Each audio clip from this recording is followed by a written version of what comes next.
বিশ্বের সবচেয়ে বিপজ্জনক দ্বীপ। এখানে গেলেই পটল ভাঙার টিকিট কাটতে হবে। এই বিশ্ব বড় সুন্দর সুন্দর এলাকার দেশ, মহাদেশ, মহাসমুদ্র, দ্বীপ, উপদ্বীপ, সুন্দর নীল সমুদ্র, সবুজ ঘেরা পাহাড় ও প্রকৃতির আর জলের সামনে সাদা বালি সাজিয়ে গুছিয়ে মনোরম করে তুলেছে সবকিছু। অনেক পর্যটকের কাছেদের বিদেশ ভ্রমণের উদ্দেশ্য হলো সেখানকার প্রাকৃতিক বৈচিত্র্যময় সৌন্দর্য উপভোগ করা। কোনো দেশের সমুদ্র সৈকত পর্যটকরা সূর্যস্থান উপভোগ করেন, তো কোনো দেশের পর্বতারোহণের অনুভব করেন রোমাঞ্চ। কোনো দেশের নদী পথ ভ্রমণ অনেকটাই স্বপ্নের মতো।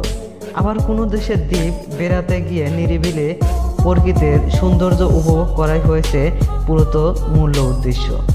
যেখানে সাদা বিরাজ করে শান্তি এবং সিদ্ধান্ত না, এবং প্রশান্ত মহাসাগরে অবস্থিত একটি দ্বীপের ক্ষেত্রে এই কথাগুলি একেবারেই খাটে না। এই দ্বীপে শান্তি বা সৌন্দর্য পরিবর্তনে বিরাজ করে মৃত্যুর ভয়।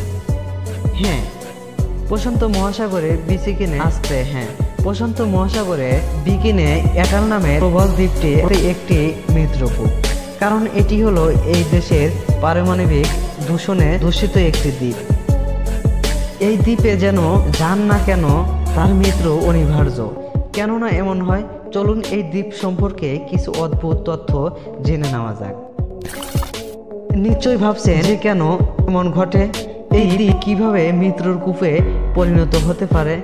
সঙ্গে বলি, মার্কিন যুক্তরাষ্ট্র এই জায়গাটি পারমাণবিক বোমার পরীক্ষাস্থল হিসেবে ব্যবহার করেছিল। জাপানের হিরোশিমা এবং নাগাসাকিতে পারমাণবিক বোমা বিস্ফোরণের পর দ্বিতীয় বিশ্বযুদ্ধের কৃত ঘটে পরমাণু চুক্তি, কিন্তু তা সত্ত্বেও আমেরিকার পরমাণু অস্ত্রের পরীক্ষা বন্ধ করেনি। বিগিনি অ্যাটল মহাদাস দ্বীপপুঞ্জ নামে পরিচিত। এই স্থানটি 2 বর্গ কিলোমিটার জায়গা জুড়ে আজ জনশূন্য। এই দ্বীপে আমেরিকান 23টি পারমাণবিক বিস্ফোরণ ঘটিয়েছে। অতীত এই দ্বীপের জনসংখ্যা খুব কম ছিল। এখানে বসবাস করতেন মাত্র 147 জন বাসিন্দা। দ্বীপে বাসিন্দাদের মার্কিন সেনাবাহিনীর জন্য স্থায়ী পাঠিয়ে দেওয়া হয়। তাদের জানানো হয় যে আগামী দিনের যুদ্ধ বন্ধ করতে এখনো যে পরীক্ষা অনুষ্ঠিত হবে তা অত্যন্ত গুরুত্বপূর্ণ। এখান থেকে মানুষ যেতে রাজি না।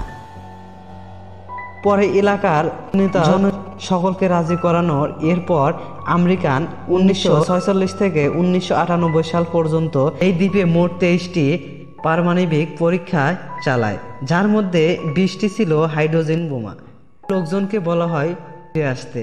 মার্কিন যুক্তরাষ্ট্র সেই পারমাণবিক পরীক্ষায় একটি বোমা ছিল, যা কিনা নাগাসাকি বোমার চেয়েও 1000 গুণ বেশি শক্তিশালী। 2017 সালে প্রবাল দ্বীপে করে যাওয়ার একটি অধ্যপত অনুমান করেছিলেন যে বোমা বিস্ফোরণ ফলে সবশেষে আকাশের 65 কিলোমিটারও বেশি উপরে চড়ে।